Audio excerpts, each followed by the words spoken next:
Hello दोस्तों, नमस्कार, good morning. आज के इस वीडियो में आपको 1833 का चार्टर एक्ट से लेकर 1935 के भारत शासन अधिनियम तक आपको बताने वाले हैं। तो हमारे साथ आप इस वीडियो में अंत तक बने रहें और अच्छी तरह से ध्यानपूर्वक इस वीडियो को अंत तक देखें। इस वीडियो में जितना भी सारा बात आपको बताएंगे, सारी बात आपके एग्जाम के लिए बहुत बहुत ही इंपॉर्टेंट है और A to Z पॉइंट आपको याद करवाने वाले हैं। और हमारे इस वीडियो को यदि आप देखते हैं और आपको अच्छा लगता है तो हमारे वीडियो को लाइक कमेंट जरूर करें और अपने दोस्तों के पास भी शेयर करें। और हमारे चैनल को अगर अभी तक सब्सक्राइब नहीं किए हैं तो हमारे चैनल को भी जल्द से जल्द सब्सक्राइब कर ले, बेल आइकन बटन दबा दे ताकि हमारा नया वीडियो आपके पास जल्द से जल्द पहुंच जाए। तो चलिए दोस्तों, आपको बताते हैं 1833 का चार्टर एक्ट से लेकर 1935 का भारत शासन अधिनियम हम लोग चालू करते हैं। तो थोड़ा सा ध्यान दीजिएगा, पिछला वीडियो में आपको बताए थे, जो भी स्टूडेंट पिछला वीडियो नहीं देखे होंगे तो उनसे आग्रह है कि आप पिछला वीडियो को एक बार जरूर देख लीजिए, क्योंकि वहां देखिएगा तो आपको जो है खूब अच्छी तरह से यहां से समझ में आएगा। तो पिछला वीडियो को भी आप जरूर देख लीजिएगा। तो पिछला वीडियो में आपको बताए थे, सबसे पहले 1757 बताए थे, इसके बाद 1772 बताए थे, इसके बाद 1773 बताए थे, इसके बाद 1782 बताए थे, 1784 बताए थे और 1793 और 1813 यहां तक बताए थे। 1757 में प्लासी का युद्ध हुआ। तो प्लासी के युद्ध में अंग्रेजी कंपनी का जीत हुआ। अंग्रेजी कंपनी के जीत के बाद जो है बंगाल का पहला गवर्नर किसे बनाया गया? तो रॉबर्ट क्लाइव को बनाया गया। बंगाल का पहला गवर्नर कौन था? रॉबर्ट क्लाइव, यहां से बताए थे। 1772 में बंगाल का गवर्नर वॉरेन हेस्टिंग्स साहब बनते हैं। कौन बनते हैं? वॉरेन हेस्टिंग्स साहब। 1772 में बंगाल का गवर्नर वॉरेन हेस्टिंग्स साहब बनते हैं। तब वॉरेन हेस्टिंग्स के काल में 1773 का रेगुलेटिंग एक्ट लाया जाता है, जो भारत का पहला चार्टर एक्ट कहलाता है। 1773 का रेगुलेटिंग एक्ट भारत का पहला चार्टर एक्ट कहलाता है।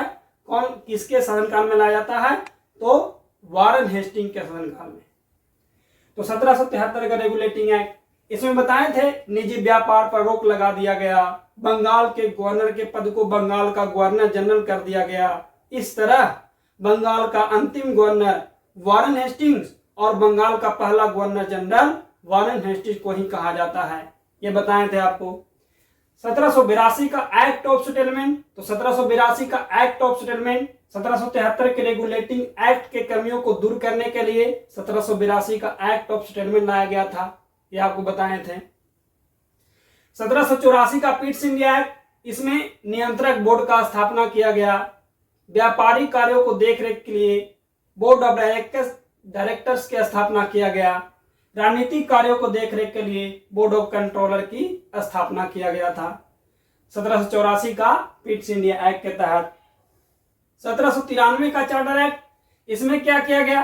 तो 1793 के चार्टर एक्ट में नियंत्रक बोर्ड के जितना भी कर्मचारीगण होगा वो सभी कर्मचारियों का वेतन भत्ता भारतीय कोष से दिया जाएगा। ये व्यवस्था कर दिया गया 1793 का चार्टर एक्ट में, याद रखना है।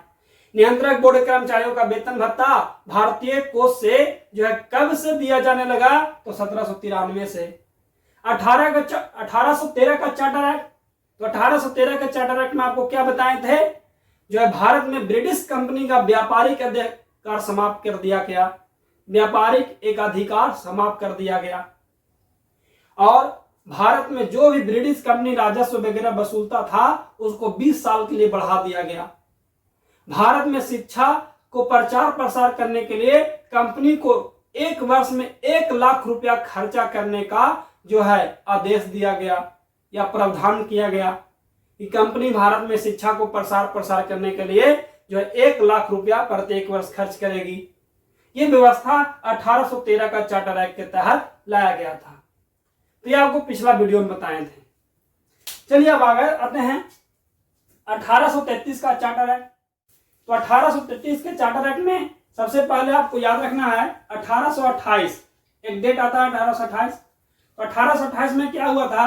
तो 1828 में बंगाल का governor general Lord William Bentinck को बनाया गया था। 1828 में बंगाल का governor general Lord William Bentinck को बनाया गया था। तो इन्हीं के काल में 1833 का चार्टर एक्ट लाया जाता है। लॉर्ड विलियम बेंटिंक के शासनकाल में 1833 का चार्टर एक्ट लाया जाता है और इस चार्टर एक्ट में पहला बात क्या किया जाता है? तो इसमें सबसे पहला बात आपका जो है कहा जाता है कि जो बंगाल का गवर्नर जनरल होगा, जो बंगाल का गवर्नर जनरल होगा वो पूरे भारत का गवर्नर जनरल कहलाएगा, यानी पूरे भारत का मालिक उसको बना दिया गया। 1833 के चार्टर एक्ट में पहला पॉइंट में आपको याद रखना है, बंगाल के गवर्नर जनरल के पद को भारत का गवर्नर जनरल कर दिया गया, याद रखनी है। तो इस तरह से बंगाल का अंतिम governor general Lord William Bentinck और भारत का पहला governor general Lord William Bentinck. Bengal का अंतिम governor general Lord William Bentinck, Bharat का पहला governor general Lord William Bentinck को कहा जाता है। तो बंगाल के गवर्नर जनरल के पद को भारत का गवर्नर जनरल कब कर दिया गया? तो 1833 के चार्टर एक्ट में कर दिया गया। इसके बाद 1833 के चार्टर एक्ट के तहत जो है सिविल सेवकों के लिए खुली प्रतियोगिता कराने का जो है ऐलान किया गया। कहा गया कि अब भारत में जो है सिविल सेवकों के लिए खुली प्रतियोगिता होगा। कराया नहीं गया, कराया गया तो 1853 में, लेकिन आपका जो है आपका खुली प्रतियोगिता को जो है बढ़ावा देने का प्रयास किया गया या आयोजन करने की घोषणा की गई 1833 के चार्टर एक्ट में। फिर इसके बाद 1833 के चार्टर एक्ट में ही धारा 87 को जोड़ा गया।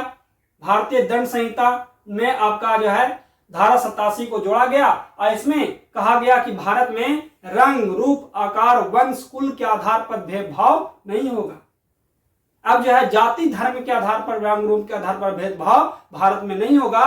कोई भी जनता आपका भेद नहीं करेगा या किसी भी आपका जो है आप कर्मचारी को नियुक्ति के लिए किसी भी पद पर जो है रंग, जाति, धर्म के आधार पर भेदभाव नहीं होगा। ये व्यवस्था ला दिया गया 1833 के चार्टर एक्ट में। इसके बाद 1833 के चार्टर एक्ट के तहत एक विधि आयोग का स्थापना किया गया। विधि आयोग का स्थापना किया गया किसके अध्यक्षता में? तो लॉर्ड मैकाले के अध्यक्षता में। लॉर्ड मैकाले के अध्यक्षता में एक विधि आयोग का स्थापना किया गया था, याद रखनी है। इसके बाद सबसे इंपॉर्टेंट पॉइंट ये तीनों है, याद रखना है। ये तीनों आपका सबसे इंपॉर्टेंट पॉइंट है, पिछला बार बिहार दरोगा में पूछा हुआ क्वेश्चन है। ठगी प्रथा को अंत कर दिया गया 1833 में। दास प्रथा को अवैध घोषित कर दिया गया 1833 में और सती प्रथा पर पूरी तरह से प्रतिबंध लगा दिया गया। हालांकि सती प्रथा पर प्रतिबंध जो है 1829 में ही राजा राम मोहन राय के आपका आदेश पर लॉर्ड विलियम बेंटिंक लगाए थे, लेकिन अब पूरी तरह से आपका जो है प्रतिबंध, ये आपका नियम को पूरी तरह से भारत में लागू कर दिया गया। तो याद रखना है जो है अवैध दास प्रथा को अवैध घोषित कर दिया गया 1833 में, ठगी प्रथा को अंत कर दिया गया 1833 में और सती प्रथा को पूरी तरह से अंत कर दिया 1833 के चार्टर एक्ट के तहत। ये आपको याद रखनी है। अब आगे आते हैं 1853 का चार्टर एक्ट। तो 1853 का चार्टर एक्ट ब्रिटिश कालीन भारत का अंतिम चार्टर एक्ट था। ब्रिटिश कालीन भारत का अंतिम चार्टर एक्ट था। 1853 के बाद जितने भी आपका चार्टर आया उसको चार्टर नहीं कहा गया, उसको भारत शासन अधिनियम कहा गया। याद रखना है, उसको भारत शासन अधिनियम कहा गया। तो 1853 के चार्टर एक्ट में जो है क्या किया गया? तो 12 सदस्यीय एक विधान परिषद की स्थापना किया गया। भारत में जो है 12 सदस्यीय आपका विधान परिषद की स्थापना किया गया। और स्थापना इसका क्यों किया गया था? तो भारत में नियम कानून को बनाने के लिए, विधि निर्माण के लिए विधान परिषद की स्थापना किया गया था। 1853 के चार्टर एक्ट में पहली बार भारत में 12 सदस्यीय विधान परिषद की स्थापना किया गया था। यह आपको याद रखनी है। इसके बाद 1853 के चार्टर एक्ट के तहत ही एक लेफ्टिनेंट गवर्नर की नियुक्ति किया गया। एक लेफ्टिनेंट गवर्नर की नियुक्ति किया गया। गवर्नर जनरल की सहायता के लिए एक लेफ्टिनेंट गवर्नर होगा, ये व्यवस्था कर दिया गया 1853 के चार्टर एक्ट में, याद रखनी है। इसके बाद जो है भारत में ब्रिटिश कर्मचारियों को नियुक्ति करने के लिए सीधी भर्ती की प्रक्रिया को हटा करके प्रतियोगी परीक्षा को आपका जो है आरंभ किया गया। प्रतियोगी परीक्षा का आरंभ किया गया, ये आपको याद रखना है। यानी 1853 के पहले जो भी आपका ब्रिटिश कर्मचारी के रूप में नियुक्त होता था तो उनको वंश या आपका जो है किसी प्रधान या कोई भी आपका मेन आदमी आ गया, उनके आपका जो है वंशानुक्रम में चलता था, याद रखना है। नाम के आधार पर फलना का बेटा है, चिन्ना का बेटा है, तो इस आधार पर आपका जो है नियुक्ति होता था। तो उस प्रक्रिया को समाप्त कर दिया गया। अब कहा गया कोई कितना बड़ा अधिकारी रहेगा, अब जो है डायरेक्ट नामजदगी के आधार पर अब नहीं होगा, अब उसको परीक्षा देना पड़ेगा और परीक्षा में पास होगा तभी हम जो है उसको नियुक्ति करेंगे, अन्यथा नहीं करेंगे। तो विभिन्न प्रकार के आपका जो है कर्मचारियों को नियुक्ति करने के लिए सीधी भर्ती को हटा करके प्रतियोगिता परीक्षा को आरंभ बनाया गया, 1853 का चार्टर एक्ट। अब है 1858 का अधिनियम। देखिए 1858 का अधिनियम जो है ये भारत का पहला भारत शासन अधिनियम था। भारत का पहला भारत शासन अधिनियम था। देखिए दो तरह का आपका जो है नियम कानून था। अंग्रेजों के द्वारा जो भारत में कानून बनाया जाता था वो दो तरह का था। एक तो बनाया जाता था उसको चार्टर एक्ट कहा जाता था और दूसरा को अधिनियम कहा जाता था। तो चार्टर एक्ट किसे कहा जाता था और अधिनियम किसे कहा जाता था, तो याद रखना है अंग्रेज जो है, अंग्रेज भारत में जो भी कानून बनाता था और खुद बनाता था और अपनी फायदा के लिए बनाता था। अंग्रेजों द्वारा वह कानून जो अपनी फायदा के लिए बनाता था उसी कानून को चार्टर एक्ट कहा जाता था। लेकिन अंग्रेजों के द्वारा बनाया गया वह कानून जो भारतीयों के हित में आपका जो है रख करके बनाया जाता था, भारतीयों को फायदा के लिए, भारतीय जनता के फायदा के लिए बनाया जाता था, उसे अधिनियम कहा गया। तो भारत का पहला भारत शासन अधिनियम कौन था? 1858 का भारत शासन अधिनियम था। भारत का अंतिम चार्टर एक्ट अंग्रेजों के द्वारा कौन सा चार्टर एक्ट लाया गया था? 1853 का चार्टर एक्ट लाया गया था। 1853 के चार्टर एक्ट में क्या किया गया? तो यह अंतिम चार्टर एक्ट था। विधि निर्माण के लिए 12 सदस्यीय विधान परिषद की स्थापना किया गया, लेफ्टिनेंट गवर्नर का नियुक्ति किया गया और सीधी भर्ती की प्रक्रिया को हटा करके प्रतियोगिता परीक्षा को आरंभ किया गया 1853 के चार्टर एक्ट में। 1833 का चार्टर एक्ट में क्या किया गया?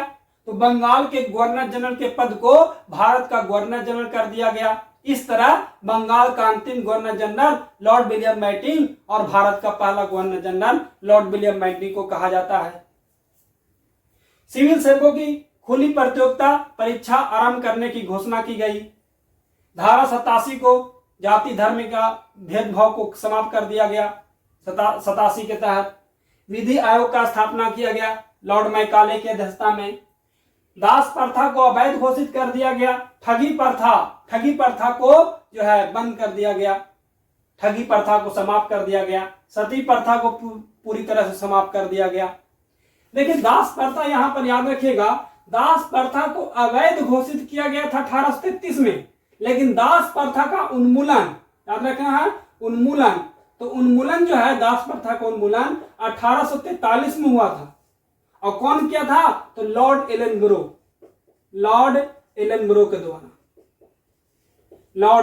के द्वारा 1843 में दास प्रथा का उन्मूलन किया था। यह आपको याद रखनी है। तो इस तरह से 1853 बताएं। अब आता है 1858 में। तो 1858 भारत का पहला भारत शासन अधिनियम था, याद रखनी है। यह आपका जो 1858 का भारत शासन अधिनियम ब्रिटेन के महारानी एलिजाबेथ प्रथम के द्वारा लाया गया था। याद रखना है, ब्रिटेन के महारानी एलिजाबेथ आपका जो है प्रथम के द्वारा यह आपका घोषणा किया गया था। और जब घोषणा किया गया तो वह आपका एक पत्र में लिख करके भारत भेजा कि भारत में ये चीज आपका सुधार किया जाए। भारत में अंग्रेजी कंपनी बहुत आपका अत्याचार कर रहा है, क्योंकि इसके पहले 1857 का विद्रोह हो चुका था, जिसमें काफी भारतीय जनता को शोषण किया गया था। भारतीय क्रांतिकारी नेता बहुत सारे मारे गए थे। तो यह बात ब्रिटेन में फैल गया था। तो वहां के महारानी को पता चला, तो महारानी एक दस्तावेज बनाई और वह दस्तावेज में तरह तरह का नियम कानून बना करके भारत में भेज दिया। और वही दस्तावेज 1858 का भारत शासन अधिनियम के नाम से जाना गया। 1858 के भारत शासन अधिनियम के नाम से जाना गया। और यह आपका जो है दस्तावेज जब भारत आया तो भारत में इस दस्तावेज को लॉर्ड कैनिंग साहब पढ़े थे। कहां पर पढ़े थे? तो इलाहाबाद में पढ़े थे। याद रखना है, इस समय भारत का गवर्नर जनरल कौन थे? तो लॉर्ड कैनिंग साहब थे। लॉर्ड कैनिंग साहब 1856 में आपका भारत का गवर्नर जनरल के पद पर बैठे थे। 1856 में भारत के गवर्नर जनरल के पद पर बैठे थे। ये आपको याद रखनी है। इन्हीं के आपका जो है कार्यकाल में 1858 का भारत शासन अधिनियम लाया गया था। तो भारत शासन अधिनियम जो है ब्रिटेन के महारानी एलिजाबेथ प्रथम के द्वारा भेजा गया। और यह जो है इसको किसने पढ़ा था? तो लॉर्ड कैनिंग साहब। कहां पढ़े थे? तो इलाहाबाद में पढ़े थे। इसमें पहला सुधार क्या किया गया था? इसमें पहला सुधार में कहा गया कि जो भारत का गवर्नर जनरल होगा, वो भारत का गवर्नर जनरल को अब भारत का वाइस राय के नाम से जाना जाएगा, अर्थात नाम बदल दिया गया। भारत का गवर्नर जनरल के पद को भारत का वाइस राय कर दिया गया। तो इस समय भारत का गवर्नर जनरल कौन थे? लॉर्ड कैनिंग साहब थे। तो वाइस राय कर दिया गया, तो भारत का पहला वाइस राय कौन कहलाए? तो लॉर्ड कैनिंग साहब कहलाए। और भारत का अंतिम गवर्नर जनरल कौन कहलाए? तो लॉर्ड कैनिंग साहब कहलाए। तो 7 क्वेश्चन आपको बताएं शुरू से लेकर के अभी तक। सबसे पहला आपका बात बताए थे, बंगाल का पहला गवर्नर रॉबर्ट क्लाइव। बंगाल का अंतिम गवर्नर वॉरेन हेस्टिंग। बंगाल का पहला governor general Warren Hastings. Bengal का अंतिम governor general Lord William Bentinck. Bharat का पहला governor general Lord William Bentinck. Bharat का अंतिम गवर्नर जनरल लॉर्ड कैनिंग। और भारत का पहला वायसराय लॉर्ड कैनिंग को कहा जाता है। तो ये 7 क्वेश्चन आप याद रखिएगा, एग्जाम में पक्का एक क्वेश्चन यहां से पूछेगा। तो इस तरह से 1858 में जो है भारत के गवर्नर जनरल के पद को भारत का वायसराय कर दिया गया। 1858 में भारत के गवर्नर जनरल के पद को भारत का वायसराय कर दिया गया। इस तरह भारत का अंतिम गवर्नर जनरल कौन कहलाए? Lord Canning. और भारत का पहला वायसराय कौन कहलाए? लॉर्ड कैनिंग साहब कहलाए। इसके बाद दूसरा पॉइंट में क्या किया गया? तो नियंत्रक बोर्ड को समाप्त कर दिया गया। अब नियंत्रक बोर्ड नहीं होगा, या बोर्ड ऑफ डायरेक्टर को भी समाप्त कर दिया गया। बोर्ड ऑफ कंट्रोलर को भी समाप्त कर दिया गया। मुगल साम्राज्य के पद को भी समाप्त कर दिया गया। कोई मुगल तुगल आपका शासक नहीं होगा। अब भारत में शासन व्यवस्था कौन चलाएगा? तो भारत में शासन व्यवस्था ब्रिटेन का संसद चलाएगा। लेकिन पहले कौन चलाता था? तो ईस्ट इंडिया कंपनी चलाता था। अर्थात 1858 के भारत शासन अधिनियम के तहत भारत का शासन व्यवस्था ईस्ट इंडिया कंपनी के हाथों से छीन करके ब्रिटेन की संसद को सौंप दिया गया। ब्रिटेन की संसद को सौंप दिया गया, यह आपको याद रखनी है। 1858 में नियंत्रक बोर्ड को समाप्त कर दिया गया, बोर्ड ऑफ डायरेक्टर को समाप्त कर दिया गया, बोर्ड ऑफ कंट्रोलर को समाप्त कर दिया गया। और भारत का शासन व्यवस्था ईस्ट इंडिया कंपनी के हाथों से छीन करके ब्रिटेन की संसद को सौंप दिया गया। और अब भारत में शासन व्यवस्था कौन चलाएगा? तो ब्रिटेन का संसद। तो भाई ब्रिटेन का संसद चलाएगा तो भारत में देखरेख के लिए कोई होगा नहीं। तो ब्रिटेन की संसद जो है आपका जो है भारत में शासन व्यवस्था को देख रेख के लिए इसी में एक नया पद का सृजन किया गया, जिसका नाम था राज्य सचिव। राज्य सचिव पद याद रखना है। तो राज्य सचिव पद का सृजन किया गया था, इसमें याद रखनी है। भारत में द्वैत शासन प्रणाली को पूरी तरह से समाप्त कर दिया गया। द्वैत शासन मतलब दो शासन, दो आदमी मिलकर के शासन। तो द्वैत शासन प्रणाली को पूरी तरह समाप्त कर दिया गया और ईस्ट इंडिया कंपनी के हाथों से छीन करके ब्रिटेन की संसद को सौंप दिया गया भारत का शासन व्यवस्था। और भारत में शासन व्यवस्था को सुचारू रूप से चलाने के लिए जो है इसमें एक राज्य सचिव पद का सृजन किया गया और 15 सदस्यीय भारतीय परिषद की स्थापना किया गया राज्य सचिव पद के देखरेख के लिए। राज्य सचिव सही तरह से काम कर रहा है कि नहीं कर रहा है, उसको देख रेख के लिए 15 सदस्यीय एक भारत परिषद की स्थापना किया गया। तो यह हमारा 1858 का जो भारत शासन अधिनियम था, सबसे इंपोर्टेंट आपका अधिनियम है। तो भारत का पहला भारत शासन अधिनियम 1858। भारत के गवर्नर जनरल के पद को भारत का वायसराय कब कर दिया गया? 1858। भारत का अंतिम governor general Lord Canning, Bharat का पहला वायसराय लॉर्ड कैनिंग। नियंत्रक बोर्ड को समाप्त कर दिया गया कब? 1858। बोर्ड ऑफ डायरेक्टर को भी समाप्त कर दिया कब? 1858। बोर्ड ऑफ कंट्रोलर को भी 1858। राज्य सचिव पद का सृजन 1858। भारत का शासन व्यवस्था ईस्ट इंडिया कंपनी के हाथों से छीन करके ब्रिटेन की संसद को सौंप दिया गया कब? 1858। और राज्य सचिव पद को देख रेख के लिए भारत में एक 15 सदस्यीय भारतीय परिषद की स्थापना किया गया। किस चार्टर किस अधिनियम के तहत? तो 1858 के भारत शासन अधिनियम के तहत, याद रखनी है। अब आते हैं 1861 का भारत शासन अधिनियम। तो 1861 का भारत शासन अधिनियम में इसके द्वारा भारत सरकार की मंत्रिमंडलीय व्यवस्था का नींव रखा गया। भारत सरकार के लिए आपका जो है मंत्रिमंडलीय व्यवस्था की नींव रखी गई। मंत्रिमंडलीय व्यवस्था का स्थापना किया गया कि भारत में अब शासन व्यवस्था चलेगा तो एक आपका मंत्रिमंडलीय के रूप में आपका चलाएगा। गवर्नर जनरल के कार्यकारी परिषद में सदस्यों की संख्या 4 से बढ़ाकर 5 कर दिया गया। आपको बताए थे 1773 के रेगुलेटिंग एक्ट में बंगाल के गवर्नर जनरल को देख रेख के लिए एक आपका जो है कार्यकारिणी परिषद की स्थापना किया गया था। उसमें टोटल कितना सदस्य था? तो 4 सदस्य था। तो उसी में 4 सदस्यों की संख्या को बढ़ा करके 5 आपका जो है कर दिया गया, अर्थात 1 बढ़ा दिया गया 1861 के चार्टर एक्ट में, याद रखना है। वायसराय की विधान परिषद, याद रखना है, वायसराय जो है विधान परिषद में न्यूनतम 6 और अधिकतम 12 को मनोनीत करने के अधिकार दिया गया।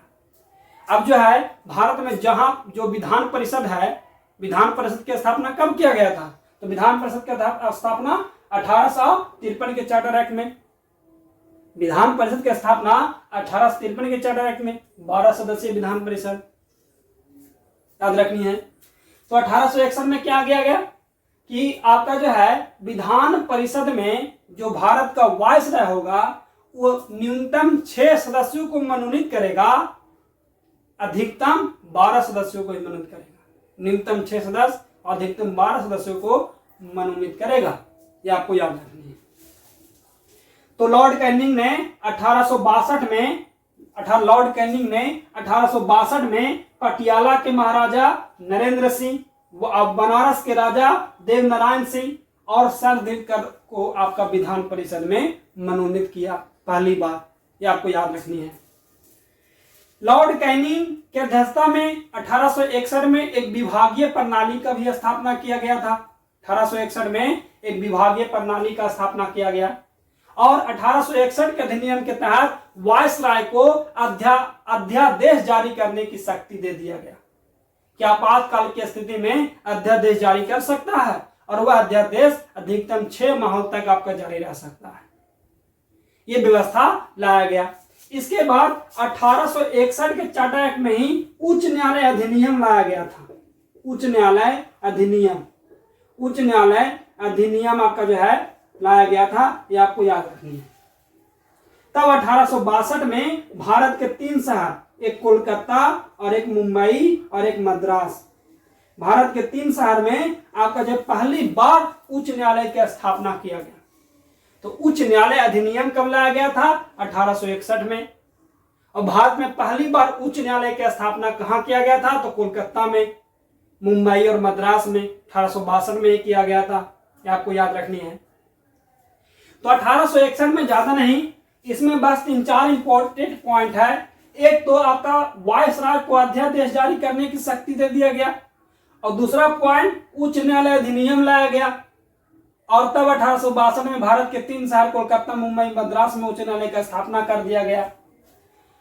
फिर इसके बाद लॉर्ड कैनिंग की अध्यक्षता में एक विभागीय प्रणाली का स्थापना किया गया। बस इतना आपका 3 पॉइंट आप याद रखिए। यही 3 पॉइंट में से एक पॉइंट आपको एग्जाम में पूछेगा। देखिए, पढ़ना तो बहुत चीज है, लेकिन पढ़ना बहुत चीज है तो क्या सब याद कर लीजिएगा? सब याद रखना ये पॉसिबल नहीं है। तो एक बार टॉपिक को पढ़ करके जो आपका मेन पॉइंट है उसको याद किया जाता है, याद रखना है। जो भी आपका प्रीवियस क्वेश्चन हमारा है उस आधार पर एग्जाम की तैयारी की जाती है, तब जाकर के आपका जो है तैयारी होता है और रिजल्ट निकलता है, और तब नौकरी स्टूडेंट लोग लेता है।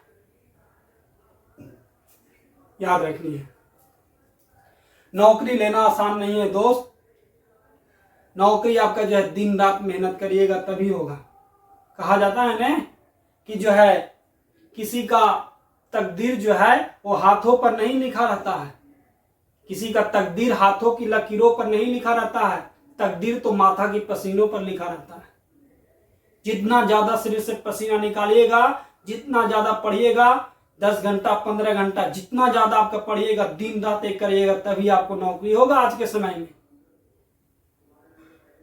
याद रखिएगा, तो एज पार भी हो जाएगा और नौकरी भी नहीं होगा।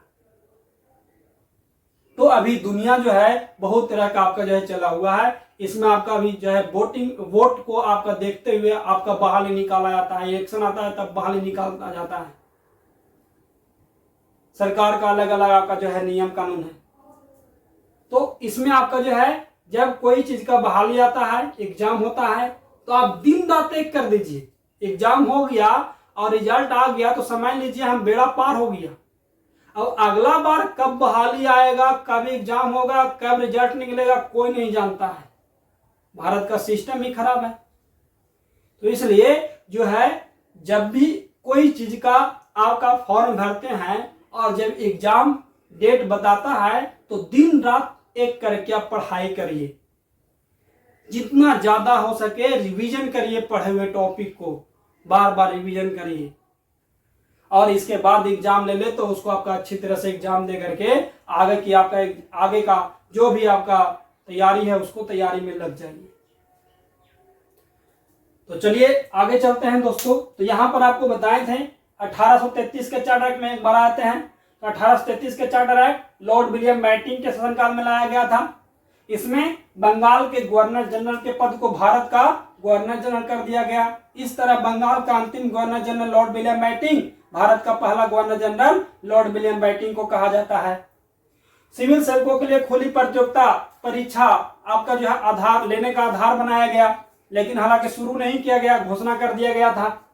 धारा 87 को जोड़ करके जाति धर्म के आधार पर भेदभाव नहीं होगा, ये व्यवस्था लाया गया। विधि आयोग का स्थापना किया गया लॉर्ड मैकाले की अध्यक्षता में। सती प्रथा, ठगी प्रथा, दास प्रथा को आपका जो है खत्म कर दिया गया भारत में, लेकिन दास प्रथा का उन्मूलन 1843 में लॉर्ड एलनब्रो के द्वारा किया गया था। 1853 में क्या बताएं, यह भारत का अंतिम चार्टर एक्ट था। इसके बाद विधि निर्माण के लिए 12 सदस्यीय एक विधान परिषद की स्थापना किया गया। लेफ्टिनेंट गवर्नर का नियुक्ति किया गया 1853 में। सीधी भर्ती की प्रक्रिया को हटा करके प्रतियोगिता परीक्षा को आधार बनाया गया कि अब जो है प्रतियोगिता परीक्षा लिया जाएगा, अब सीधी भर्ती जो है नहीं होगा सेना वगैरह में। ब्रिटिश कर्मचारी या सेना वगैरह में जो है अब सीधी भर्ती नहीं होगा, अब जो है परीक्षा को पास होगा उसी व्यक्ति को आपका जो है नियुक्ति किया जाएगा 1853 के चार्टर एक्ट में। 1858 तो इसमें आपका जो है भारत का पहला भारत शासन अधिनियम था 1858। सबसे पहला पॉइंट क्या बताए थे, तो यह आपका जो है 1858 का अधिनियम ब्रिटेन के महारानी एलिजाबेथ प्रथम के द्वारा भेजा गया था भारत में लागू करने के लिए। और वह दस्तावेज को किसने पढ़ा था? तो लॉर्ड कैनिंग साहब। कहां पढ़े थे? तो इलाहाबाद में पढ़े थे। ये भी याद रखना, इलाहाबाद में पढ़े थे। इसमें जो है भारत के गवर्नर जनरल के पद को भारत का वायसराय कर दिया गया। भारत के गवर्नर जनरल के पद को भारत का वायसराय कर दिया गया। इस तरह भारत का अंतिम गवर्नर जनरल लॉर्ड कैनिंग और भारत का पहला वायसराय लॉर्ड कैनिंग थे। नियंत्रक बोर्ड को समाप्त कर दिया गया। बोर्ड ऑफ डायरेक्टर को समाप्त कर दिया गया। बोर्ड ऑफ कंट्रोलर को भी समाप्त कर दिया गया। मुगल साम्राज्य के पद को भी समाप्त कर दिया गया। भारत का शासन व्यवस्था ईस्ट इंडिया कंपनी के हाथों से भी छीन लिया गया और ब्रिटेन की संसद को दे दिया गया। और भारत में शासन व्यवस्था अच्छी तरह से चलाने के लिए एक राज्य सचिव पद का सृजन किया गया। और राज्य सचिव पद जो है देखरेख के लिए, राज्य सचिव पद को देखरेख के लिए 15 सदस्यीय भारतीय परिषद की स्थापना किया गया 1858 के अधिनियम के तहत। 1861 में इसके द्वारा भारत सरकार की मंत्रिमंडलीय व्यवस्था की स्थापना व्यवस्था की गई। गवर्नर जनरल के कार्यकारी परिषद में सदस्यों की संख्या 4 से बढ़ाकर 5 कर दिया गया, अर्थात एक संख्या बढ़ा दिया गया। वायसराय को विधान परिषद में न्यूनतम 6 और अधिकतम 12 सदस्यों को मनोनीत करने का अधिकार दिया गया 1861 में। तब जाकर 1862 में लॉर्ड कैनिंग साहब जो है बनारस पटियाला के महाराजा नरेंद्र सिंह, बनारस के राजा देव नारायण सिंह और सर दिनकर को यह विधान परिषद में मनोनीत किया था। लॉर्ड कैनिंग की अध्यक्षता में 1861 के अधिनियम के तहत एक विभागीय प्रणाली की स्थापना किया गया और वायसराय को अध्यादेश जारी करने की शक्ति दिया गया। उच्च न्यायालय अधिनियम लाया गया। तब भारत के 3 शहर कोलकाता, मुंबई, मद्रास में पहली बार उच्च न्यायालय की स्थापना किया गया।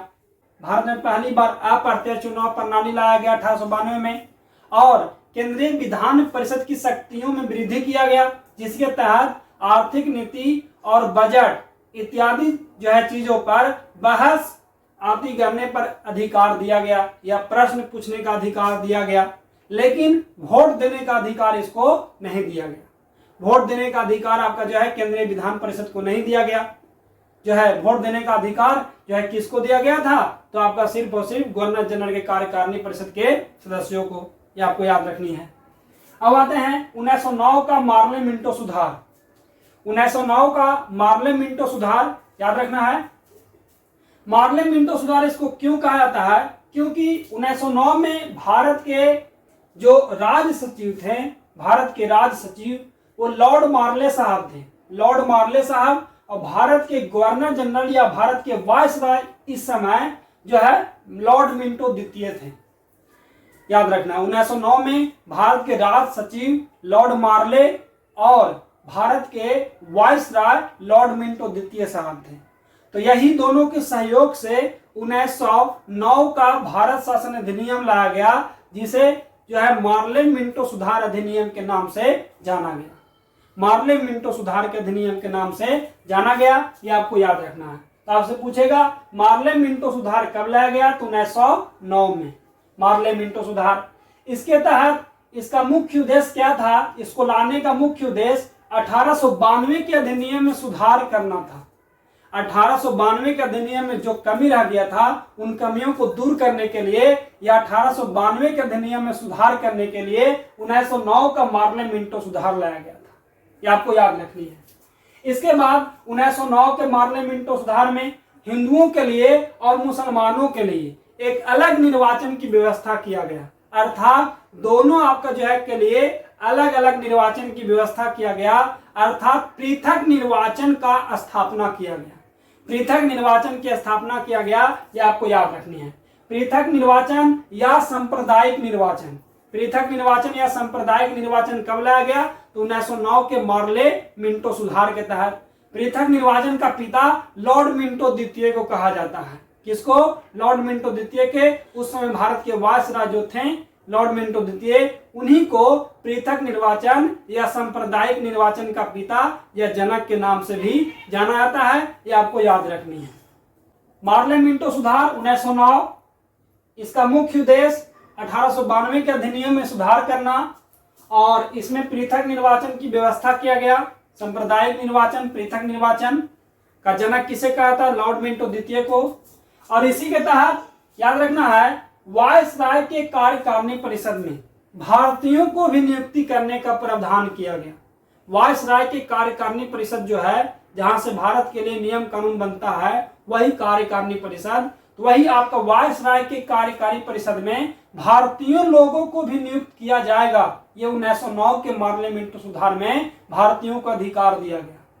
तब जो है वायसराय के कार्यकारिणी परिषद में जाने वाले प्रथम भारतीय सत्येंद्र नाथ सिन्हा थे।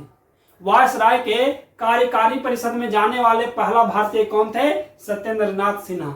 याद रखना है, मार्ले मिंटो सुधार 1909 में उस समय भारत के राज्य सचिव लॉर्ड मार्ले और भारत के वायसराय लॉर्ड मिंटो द्वितीय। इसी के तहत मुसलमानों और हिंदुओं के लिए अलग निर्वाचन की व्यवस्था किया गया, अर्थात पृथक निर्वाचन या सांप्रदायिक निर्वाचन का जो है लाया गया। इस कारण सांप्रदायिक निर्वाचन का पिता या जनक किसे? तो लॉर्ड मिंटो द्वितीय को कहा जाता है। 1909 का अधिनियम क्यों लाया गया था? तो 1892 के अधिनियम को आपका जो है देखते हुए लाया गया था। वायसराय के कार्यकारी परिषद में भारतीयों को नियुक्ति करने का प्रावधान लाया गया, जिसमें जो है जाने वाले पहला भारतीय कौन थे? सत्येंद्र नाथ सिन्हा। ये आपको याद रखनी है। तो हम लोग जो है 1892 का अधिनियम देख लिए और 1909 का मार्ले मिंटो सुधार भी देख लिए। अब आते हैं 1919 का मॉन्टेक्सू चेम्सफोर्ड अधिनियम। 1919 का मॉन्टेक्सू चेम्सफोर्ड अधिनियम, तो याद रखना है 1919 का मॉन्टेक्सू चेम्सफोर्ड अधिनियम ये किसके द्वारा लाया गया? तो भारत के राज्य सचिव लॉर्ड मॉन्टेक्यू और भारत के वायसराय लॉर्ड चेम्सफोर्ड, ये दोनों के सहयोग से 1919 का भारत शासन अधिनियम लाया गया, जिसे मॉन्टेक्सू चेम्सफोर्ड अधिनियम के नाम से जाना गया। याद रखनी है। तो मॉन्टेक्सू चेम्सफोर्ड अधिनियम 1919 में लाया गया था, ये आपको याद रखना है। इसमें थोड़ा सा समझना है। तो इसमें पहला पॉइंट में आप याद रखिएगा, प्रांतों में आंशिक रूप से उत्तरदायी सरकार की स्थापना किया गया। 1919 के भारत शासन अधिनियम या मॉन्टेक्सू चेम्सफोर्ड अधिनियम के तहत प्रांतों में आंशिक रूप से उत्तरदायी सरकार की स्थापना किया गया। याद रखना है। इसके बाद केंद्र में द्विसदनात्मक विधायिका की स्थापना की गई। द्विसदनात्मक, केंद्र में द्विसदनात्मक मतलब केंद्र में जो आपका शासन व्यवस्था जो चलाएगा वो आप जो है केंद्रीय विधान परिषद नहीं चलाएगा। अब दो अलग अलग सदन मिल करके केंद्र में शासन चलाएगा। केंद्र में शासन जो है वो आपका दो अलग अलग आपका सदन मिल करके चलाएगा। यानी केंद्रीय विधान परिषद के स्थान पर दो नया आपका परिषद की स्थापना किया गया। एक था राज्य सचिव और एक था विधानसभा। याद रखना है। केंद्रीय विधान परिषद को समाप्त करके आपका जो है कौन सा लाया गया? तो दो अलग जो है सदन का व्यवस्था किया गया। एक था राज्य सचिव और एक था विधानसभा।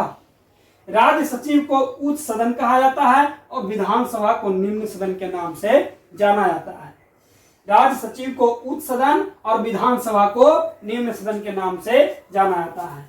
राज्य सचिव में टोटल 60 सदस्य थे। कितना थे? 60। याद रखना है। जिसमें 34 का निर्वाचन होता था। याद रखना है, जनता के द्वारा 34 का निर्वाचन होता था और जो है 60 में से 26 जो है वायसराय मनोनीत करता था। याद रखना है, ये 26 का मनोनीत करता था वायसराय। इसके बाद विधानसभा निम्न सदन में टोटल 144 सीट था। 144 में 104 का निर्वाचन होता था और 40 का मनोनीत होता था। 40 का मनोनीत होता था, यह आपको याद रखना है। राज्य परिषद के सदस्यों का कार्यकाल 5 वर्ष था, यानी 5 वर्ष पर चुनाव होता था। और विधानसभा के सदस्यों का कार्यकाल 3 वर्ष था, अर्थात 3 वर्ष पर चुनाव होता था। यह आपको याद रखना है। तो 1919 के मॉन्टेक्सू चेम्सफोर्ड जो है अधिनियम के तहत प्रांतों में आंशिक रूप से उत्तरदायी सरकार की स्थापना किया गया और केंद्र में द्विसदनात्मक विधायिका की स्थापना की गई। द्विसदनात्मक जो है द्विसदनात्मक विधायिका का मतलब 2 सदन वाली व्यवस्था की स्थापना की गई, अर्थात केंद्रीय विधान परिषद के स्थान पर एक राज्य परिषद और एक आपका विधानसभा का स्थापना किया गया। यही दोनों मिलकर एक केंद्र में शासन चलाएगा। एक आपका राज्य परिषद और एक विधानसभा। राज्य परिषद को उच्च सदन कहा जाता है और विधानसभा को निम्न सदन कहा जाता है। यह आपको याद रखनी है। राज्य परिषद का कार्यकाल 5 वर्ष और विधानसभा का कार्यकाल 3 वर्ष होता था। राज्य परिषद में टोटल 60 सदस्य थे और विधानसभा में 144 सदस्य थे। राज्य परिषद में जो 60 में से 34 का निर्वाचन और 26 का मनोनीत होता था, जबकि विधानसभा में जो है 144 में से 140 का निर्वाचन और 104 का निर्वाचन और 40 का मनोनीत होता था। ये आपको याद रखनी है। इसके बाद केंद्र में जो है सभी प्रकार के विषयों को 2 भाग में बांट दिया गया, एक आपका केंद्रीय सूची और एक आपका प्रांत सूची। याद रखना है, केंद्र में आपका जो है केंद्रीय सूची और प्रांतीय सूची। इसके बाद प्रांतीय विषयों को भी 2 भाग में आपका बांट दिया गया, एक आरक्षित विषय और एक हस्तांतरित विषय। प्रांतों में द्वैत शासन लाया गया और प्रांतों में द्वैत शासन ला करके जो है जिसके अनुसार प्रांतीय विषयों को 2 भाग में बांट दिया गया, एक आपका आरक्षित विषय और एक आपका हस्तांतरित विषय। आरक्षित विषय में राजस्व, न्याय, पुलिस इत्यादि को शामिल किया गया था, जबकि हस्तांतरित विषय में जो है शिक्षा, कृषि, स्वास्थ्य या स्थानीय स्वशासन इत्यादि को शामिल किया गया था। ये आपको याद रखनी है।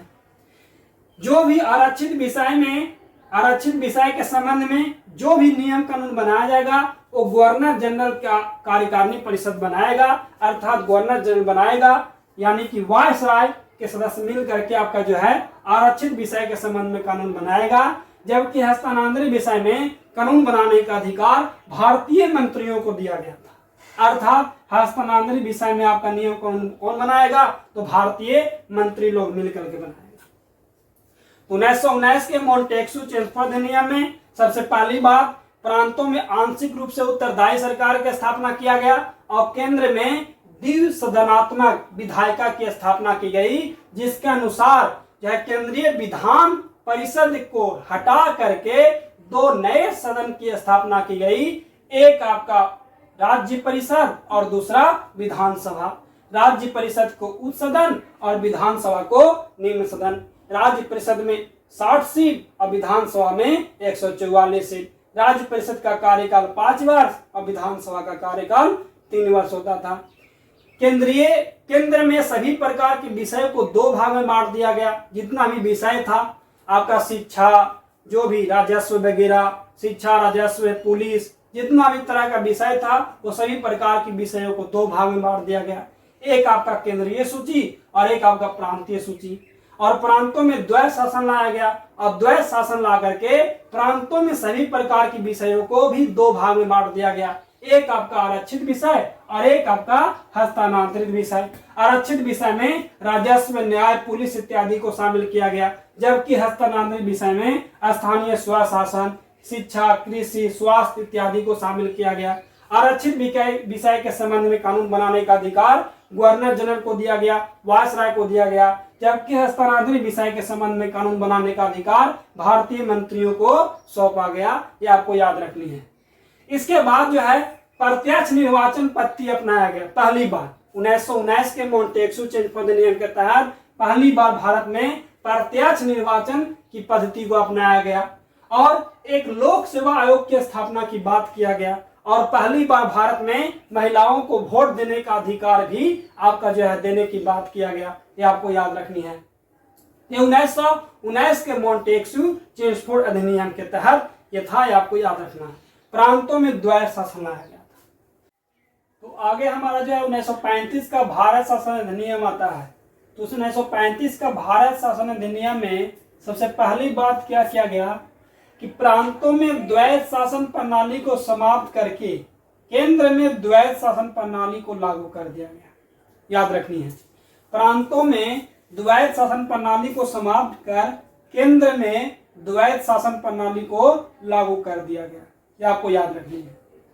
तो आपसे यहाँ पर 2 तरह क्वेश्चन, प्रांतों में द्वैत शासन प्रणाली कब लाया गया, तो 1919 में, लेकिन प्रांतों में समाप्त करके केंद्र में द्वैत शासन प्रणाली कब लाया गया, 1935 के भारत शासन अधिनियम के तहत। याद रखनी है, 1935 का भारत शासन अधिनियम जो था वो भारत का सबसे बड़ा भारत शासन अधिनियम था।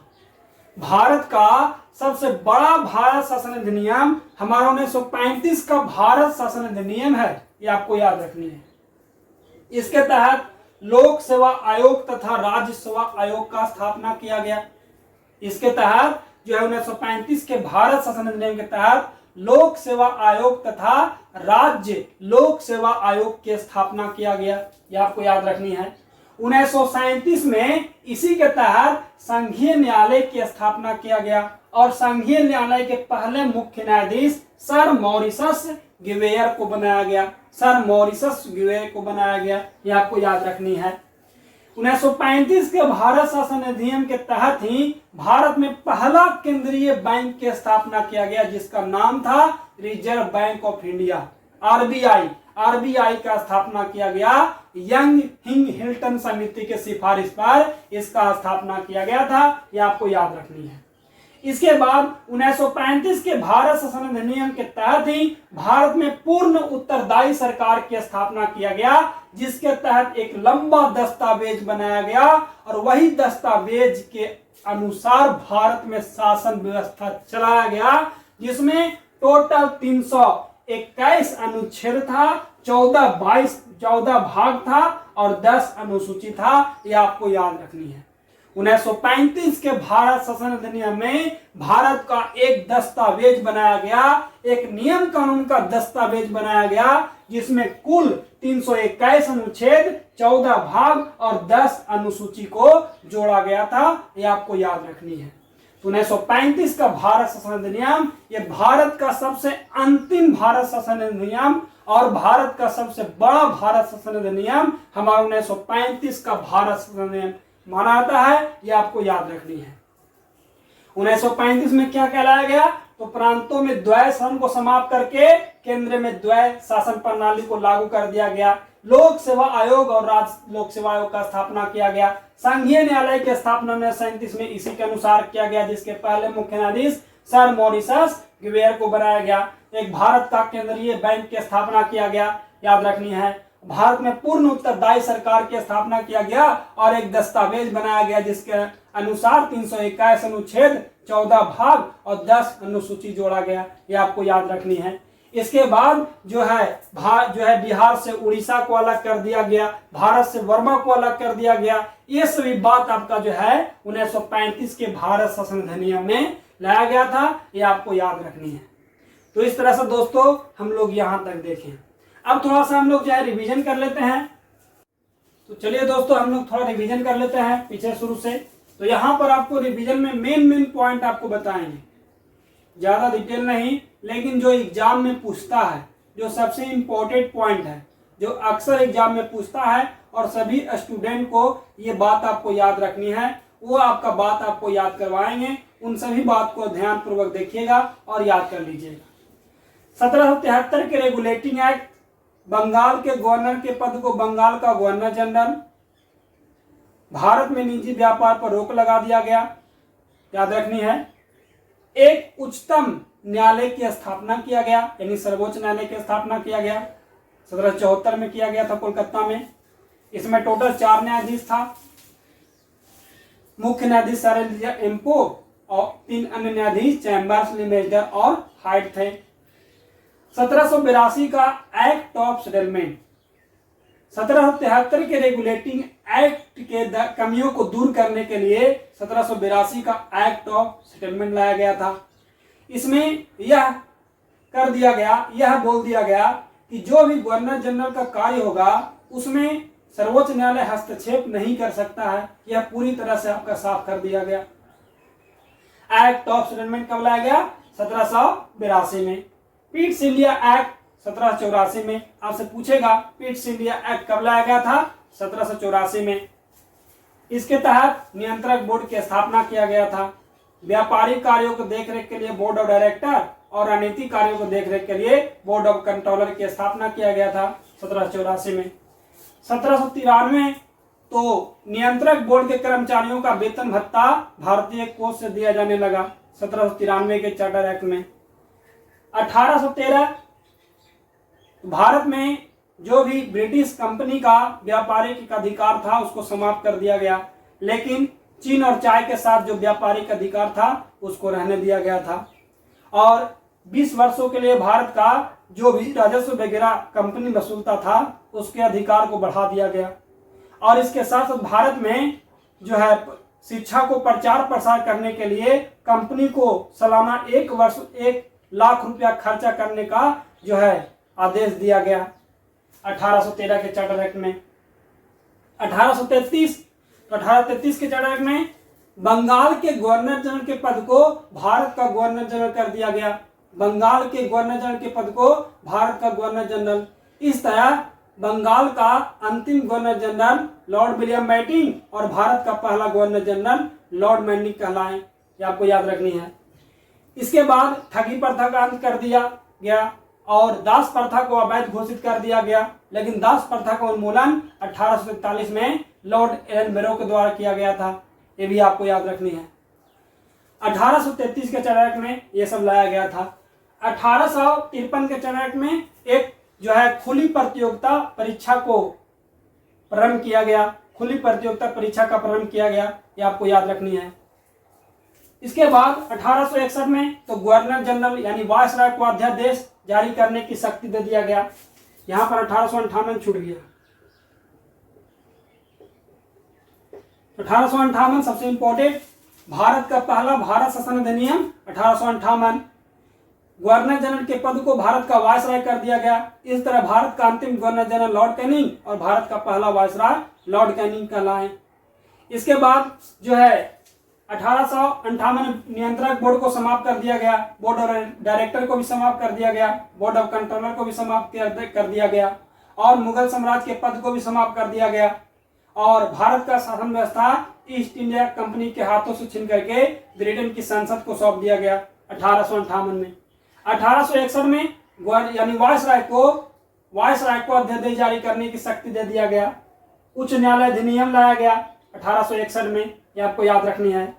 और जो है गवर्नर जनरल को यानी वायसराय को केंद्रीय विधान परिषद में न्यूनतम 6 और अधिकतम 12 सदस्यों को मनोनीत करने का अधिकार दिया गया। 1892 में पहली बार अप्रत्याशित चुनाव प्रणाली लाया गया। अप्रत्याशित चुनाव प्रणाली 1892 में लाया गया था।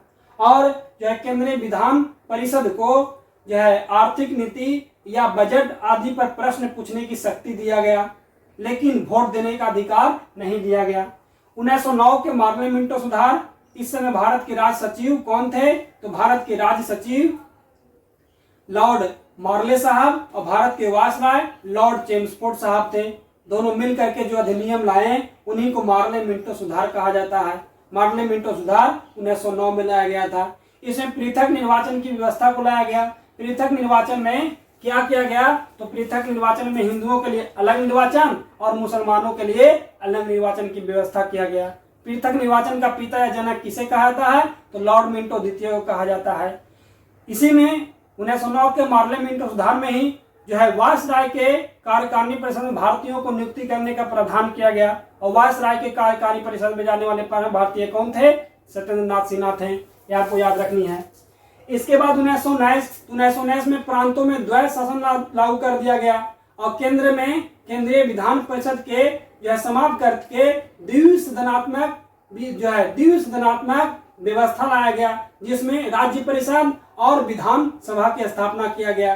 राज्य परिषद को निम्न सदन और विधानसभा को उच्च सदन के नाम जाना गया। राज्य परिषद में 60 सीट और विधानसभा में जो है 144 सीट। राज्य परिषद का कार्यकाल 5 वर्ष और विधानसभा का कार्यकाल जो है 3 वर्ष जो है बनाया गया। ये आपको याद रखनी है। इसके बाद जो है सही प्रकार की विषयों को 2 भाग में बांट दिया गया, एक आरक्षित विषय और एक आपका प्रांतीय विषय और केंद्रीय विषय। प्रांतीय सूची और केंद्रीय सूची। और प्रांतीय सूची को भी 2 भाग में बांट दिया गया, एक आरक्षित विषय और एक आपका हस्तांतरित विषय। इसी के तहत जो है महिलाओं को वोट देने के अधिकार भी दिया गया, देने की बात किया गया। और इसी के तहत भारत में पहली बार प्रत्यक्ष चुनाव प्रणाली को अपनाया गया। लोक सेवा आयोग के गठन की बात किया गया 1919 में मॉन्टेस्क्यू चेम्सफोर्ड अधिनियम के तहत। 1935 में तो भारत का सबसे बड़ा भारत शासन अधिनियम ये 1935 का भारत शासन अधिनियम था। ये आपको याद रखनी है। और इसमें एक उत्तरदायी सरकार की स्थापना किया गया, जिसमें एक दस्तावेज बनाया गया और उस दस्तावेज में 321 अनुच्छेद 14 भाग और 10 अनुसूची बनाया गया। केंद्रीय bank reserve bank of India का स्थापना किया गया, ये आपको याद रखनी है। तो इस तरह से हमारा जो है ये बताएं आपको।